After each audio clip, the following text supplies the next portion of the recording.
Assalamualaikum warahmatullahi wabarakatuh.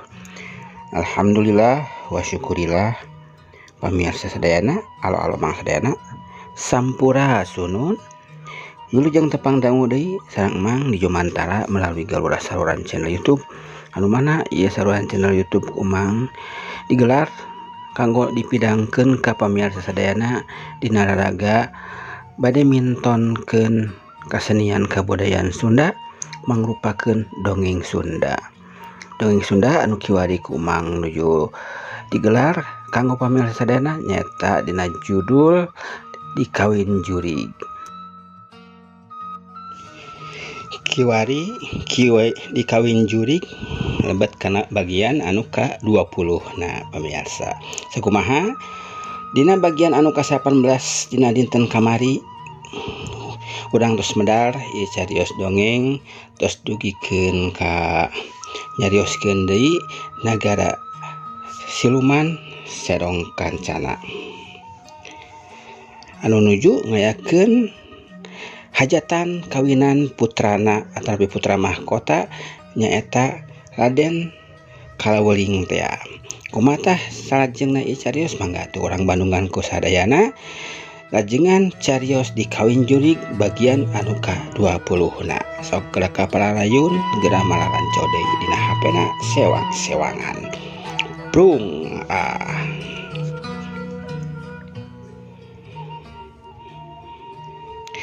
Harita di bagian dapur di negara Sedong Kancana keur keplak-keplek pak pikpek nyiapkeun susuguh jang para tatamu anu ngahadiran acara kawinan anak cikalna Ratu Nagara Sedong Kancana nyaeta Raden Kalaweuling teh. Biam salaku jedot kepercayaan anu geus matuh mun nagara ngayakeun karyaan apunten pamirsa jangan dilajeng. Biam salaku jedot kapercayaan anu geus matuh mun nagara ngayakeun karyaan sok ku biam di juru masakanana sok ngahaja diangkut ku Gusti Ratu nya sanajan beda alam oge tapi teu jadi halangan pikeun ratu maneh ka kancana mah Gusku kasaktian jeung pengawasan bisa ngangkir jalma ka nagarana sakumaha anu dibutuhkeun ku manehna.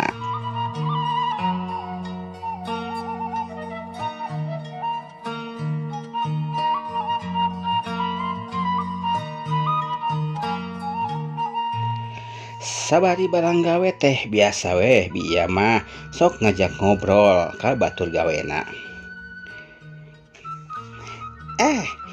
Ari Ujang teh saha wasta geuning bisa aya di dieu. Ya kira oge ku Kangjeng Gusti Ratu pikeun pembantu di dieu gitu atawa jiga Mang Ar Hasan Bareto kasaran ka dieu. Di mana asal Ujang teh? Ditanya model kitu teh angga teu buru-buru ngajawab manehna ngahulang sakedeung terus gelenyu imut dituturkeun jeung nungkupan lambaina. Ningali kalakuan angga kitu biya mah pok cacarita deui. Nah Ujang mah kalahkah ku mujeng ditaos ku Ibi teh ceuk biam. Punten Bi da Ibi mah lucu atuh. Ceuk dan angga nambalang. Eleh geuning Ibi teh dianggap lucu ya ku Ujang teh nya. Ibi teh dianggap Kang Ibing gitu. Sanes Ibi benten Ibi jeung Kang Ibing mah. Kang Ibing mah pamengket kan. Ibi mah istri. Ceuk dan angga sekalian ngaheureuyan ka biam. Lucuna palebah mana tah Ujang cing caritakeun ka Ibi supaya Ibi apal penasaran sugan we Ibi aya bakat nya aya bakat bisa ngengkeng Ibi ngiluan audisi api dah di TPI ceuk biam deui. Atuh da Ibi mah tumanya ka kuring teh meni merakpek jadi weh kuring teh bingung ngajawabna nu mana heula nu baris dijawab. Ceuk dan angga nerangkeun ka biam Hehe, deh. Hampura ujangnya ibi teh nu salah. Nyaeta mah sok kumaha ujang dek nu mana heula tah nu dijawabna. Ceuk Biam nyadar karena kesalahanana bari nyerenyeh. Kieu Biam, Nyai Bi, kahiji ari ngaran kuring teh nyaeta Angga. Ari lembur kalang pamidangan, di lembur caringin nunggal. Kuring aya di dieu teh lain pangangkirna Ratu Siluman, oge lain kasasar atau kasarat ka nagara ieu. Tapi kuring mah datang sorangan, kusabab aya kaperluan di ieu nagara. Ari bebantu ka Ibi teu aya nu nitah. Kahayang sorangan we sabari nitenan kaayaan di dieu. Kitu tah Bi, ari Ibi bangsa manusia kan katinggalina mah ku kuring mah, tapi bisa anteng di ieu nagara. Apa Ibi geus jadi orang dieu? Cek Den Angga mari kitu manya ka Biam. Tuh ujang mah pinter kodek. Ujang oge meni murudul eta patarosan ka Ibi teh. Hampura tuh Bi. Kuring bakat ku penasaran, hayang apal kaayaan di dieu. Pan tadi geus dibijakeun. Kuring teh keur nitenan kaayaan di dieu. Tapi rada pantes loba papannya loba rada pantes gitu kuring loba pananya oge ka Ibi. Hampura we nya Bi. Den Angga minta hampura ka Biam. Keur uplek up ngobrol kitu torojol Mang Oyon. Manggul suluh menang neuk-teukan terus tumanya ka Biam. Bi, di mana nyimpen ieu suluh nyepakeun teh ieu? Tanyana Mang Oyon ka Biam. Tah, di dieu Jajang.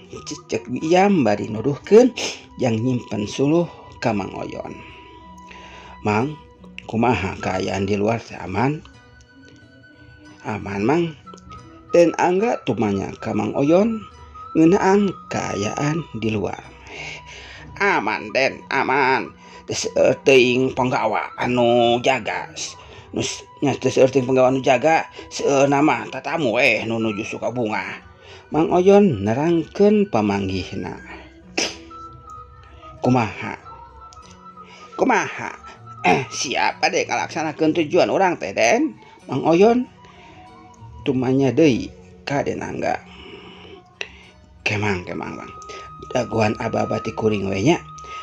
Engke urang ngalaksanakeun lamun geus aya parentah ti kuring. Ceuk Den Angga deui. Ambuing ujang teh. Enden geuningan encep hampura tuh bibinya camplak encep. Biam nyilu nimbrung kana obrolanna Den Angga jeung Mang Oyon. Tur nu tadina nyebut ujang teh ka Den Angga ayeuna mah dirobah gitu jadi encep.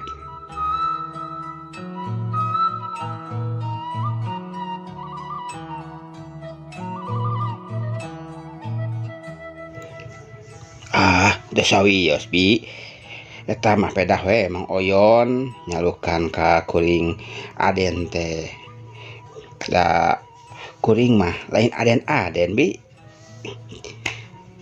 Ih, ari cep sok ka mana wae nyarios teh.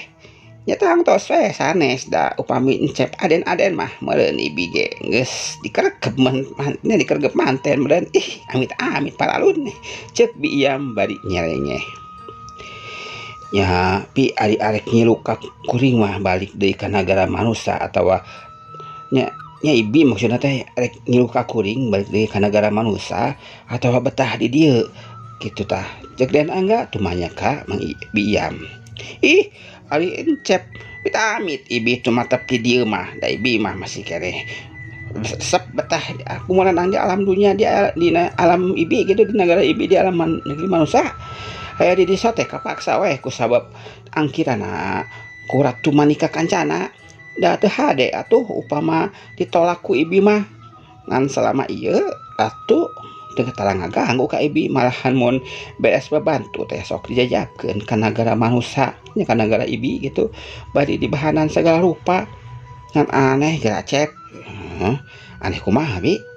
nya mun ibi di bahanan domba atau hayam sesahajatan anu teu kapencit nu masih keneh hirup masih keneh nyesok bleger gitu eta mah dikukut teh hirup biasa istilah mah terubah teu naon tetep we jadi domba atau hayam atau dahareun gitu tah nu liana kan upama di bahanan duit benggol eta teh sok robah den robah kumaha bi nya robah kumaha bi Mang Oyon oge ngilu nimbrung nya robah jadi sisik anu jiga sisik lauk tapi rada gede gitu tah ieu mah eta ge lamun geus liwat ti 7 poe robahna teh doa nih atuh bi emang ibi teh sadar gitu ibi teh ayeuna nuju di nagara siluman mohon eta ge apal den ngan helok weh kok kejadian anu aheng di bangsa urang mah nya di lembur ibi kitu da tara aya nu kalaritu makana ayeuna mah nu tas balik di nagara siluman teh nya mah benggol anu di bahanan ka ibi gitu ti nagara siluman teh tara dibalanjakeun eta mah lamun aya pamahanan teh kiwari mah ku ibi teh dikubur weh da karunya atuh kanu dararagang duitna teh sok ngaleungit tarobah jadi sisik orai cenah nu matak jadi ibu di lembur ibi mah ngajarkeun teh di lembur ibi aya nu ngipri gitu kusabab eta duitna geus kapibahna teh raubah jadi sisik orai kitu tah cek biam nerangkeun panjang lebar pangalamanana sabada diangkat atau diondang ka nagara siluman nya pasti kok kitu nama bi cek den angga deui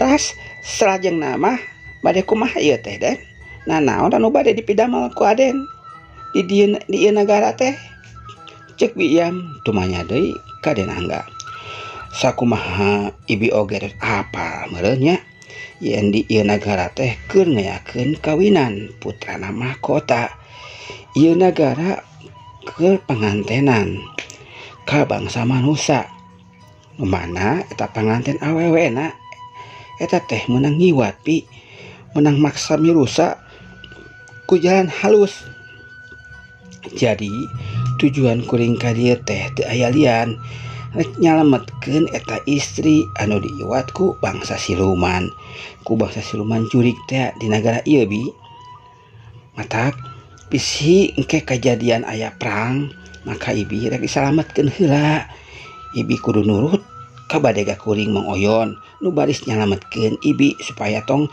kabarud atawa kasasar di ieu nagara siluman gitu tah ibi gitu jaden nya ibi mah ngucapkeun hatur nuhun pisan kana perhatianan encep ka ibi mah bade ngiring we kumaha saena ka encep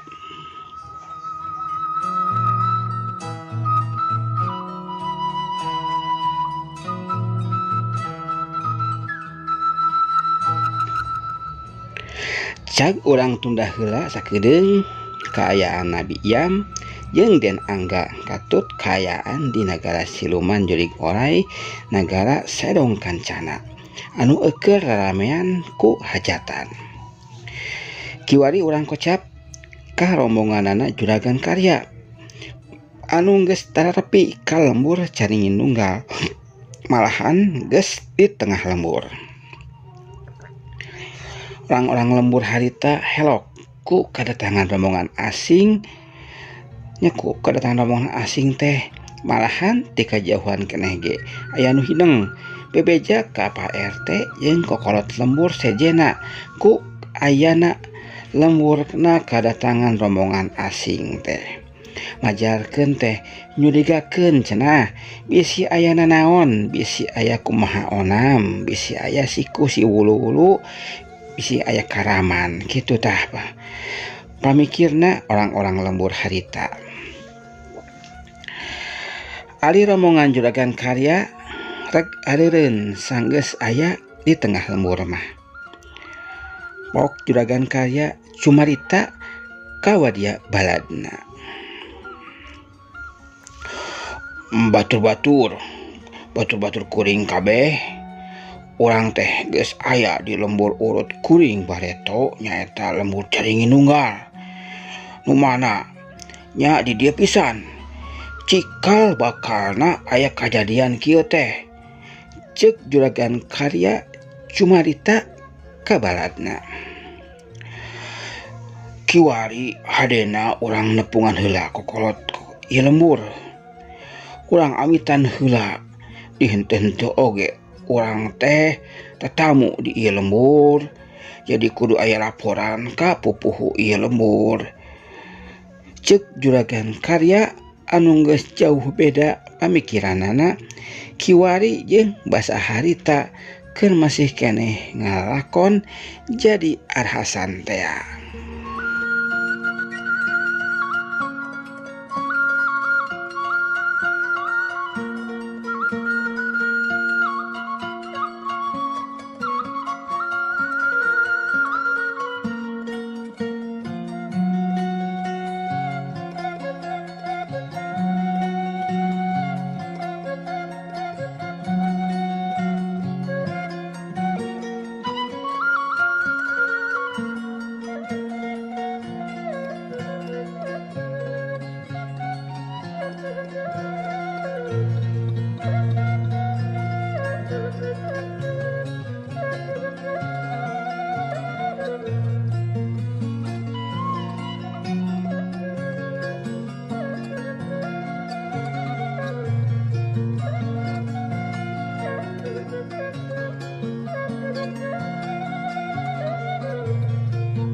Ari rombongan juragan karya reg areureun sanggeus aya di tengah lembur. Pok juragan karya cumarita ka wadia baladna. Batur-batur kuring kabeh. Urang teh geus aya di lembur urut kuring bareto. Nyaeta lembur caringin nunggal nu mana nya di dieu pisan cikal bakalna aya kajadian kieu teh. Ceuk juragan karya cumarita ka baladna. Kiwari hadena mah urang teh nepungan heula kokolot ieu lembur. Urang amitan heula di henteu-henteu oge urang teh tatamu di ieu lembur ayeuna mah, jadi kudu aya laporan ka pupuhu ieu lembur. Kitu ceuk juragan karya anu geus jauh beda pamikiranana, kiwari jeung basa harita keur masih keneh ngalalakon jadi arasan teh. Terus pisan juragan eta mah tangtos peryogi cirining urang teh silih ajenan sareng papada urang, silih ngahargaan sareng peryogi pisan supados teu janten kecurigaan pikeun pangeusih ieu lembur. Ceuk lebe mail mairan kana caritaannana juragan karya jeung ngayakinkeun kana kasopanan papada manusa anu boga wilayahna sewang-sewangan. Hayu atuh ayeuna mah tuturkeun kuring urang ka imahna pupuhu ieu lembur. Ceuk juragan karya deui, harita ngajak miang pikeun manggihan pupuhu lembur caringin nunggal atawa pupuhu eta lembur. Nu mana eta lembur baheulana jadi lemburna juragan karya. Karek oge sababaraha lengkah katingali ti behareup aya rombongan oge anu muru ka eta patempatan. Ngaleut ngehengkeuy ngabandaleut jeung sabagian warga eta kampung mapag kana rombonganana juragan karya. Pamirsa sadayana di mana wae ayana, di mana wae linggihna, anu masih keneh tenget ngabandungan acara dongeng Sunda anu dipedar ku Emang di Garuda Radio Channel. Kumaha tah lajenganana ieu carios saatosna juragan karya dugi ka lembur tilasna manehna kapungkur nyaeta juragan caringin juragan lembur caringin nunggal oge harita saatos aya laporan ti warga-warga eta lembur kapupuhu eta lembur dipapag atau disambut ku rombongan deui di eta lembur. Kumaha tah barisna engke nu bakal kajadian? Urang saksenan wae engke enjingnya kiwari mah urang teu heula dihandelem hieum urang tundah ulah dihanjuang siang ieu carios panti nyokot tinggalkeun. Mudah-mudahan urang sadayana masih kena dikaberkahan, masih kena dipercaya ku Allah dina ngoning Islam mah amanat yuswa umur anu masih kena nempel ka urang dina dinten enjing. Mang selaku ieu admin bari undur diri heula ngaturkeun nuhun kana perhatosana pamirsa sadayana. Oge nyungkeun dihapunten tina sagala kakirangan dina nyanakeun ieu dongeng dina ieu ngarang dongeng. Hapunten anu kasuhun. Bila aya masukan atau aya naon wae mangga kantun diserat wae di kolom komentar. Anu tujuanna kau ngamajengkeun ieu channel ngamajengkeun ka Mang dina ngadamel naskah dongeng anu nepi ka cinta pikaresep ku bararea kanggo hiburan kasundaan mangrupakeun dongeng Sunda. Sakitu nu kapiatur ti Mang undur diri heula. Wabillahi taufiq wal hidayah. Wassalamualaikum warahmatullahi wabarakatuh.